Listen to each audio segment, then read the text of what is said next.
আজকের গল্পের নাম চণ্ডীবাড়ির অভিশাপ। বাংলার এক প্রত্যন্ত গ্রাম, নাম চণ্ডীপুর। গ্রামের এক প্রান্তে শত বছরের পুরনো একটা ভাঙা জমিদার বাড়ি, যাকে সবাই বলে চণ্ডীবাড়ি। শোনা যায় সেই বাড়িতে একসময় ভীষণ কালী পূজা হতো, কিন্তু এক রাতে কিছু ভয়াবহ ঘটনা ঘটে। তারপর থেকে সেখানে কেউ গেলে আর ফিরে আসে না।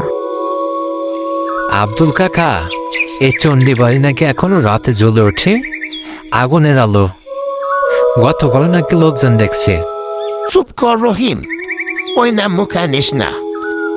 আমার বাবার আমল থেকে জানি ওই বাড়িতে কে ঠোকে সে সকালে আর দেখা যায় না। আমার দাদি বলতো ওখানে এক বিধবার আত্মা ঘরে। চণ্ডী দেবীদের রোষে ওর মৃত্যু হয়েছিল। রাতে গেলে শোনা যায় কাদার আওয়াজ। গ্রামের গল্প অনেক সময় গুজবও হয়, কিন্তু কিছু গল্পের মধ্যে লুকিয়ে থাকে এক অদ্ভুত বাস্তবতা। চণ্ডীবাড়ির গল্পটা তেমনই। আজ থেকে 3 দিন আগে 4 জন যুবক সেখানে গিয়েছিল সাহস দেখাতে। রহিম, দোস্ত আজ রাতে চলি না, চণ্ডীবাড়ি যাই, ভিডিও করে ভাইরাল করে দেব। ভোট টুট কিছু থাকলে সবাই দেখবে। শামিম, তুই পাগল, আমি যাব না। ভূতের ভয়, হা হা। চল, আমি থাকলে কিছু হবে না। রহিম, দেখছিস দরজাটা নিজে থেকেই খুলছে, মজা না?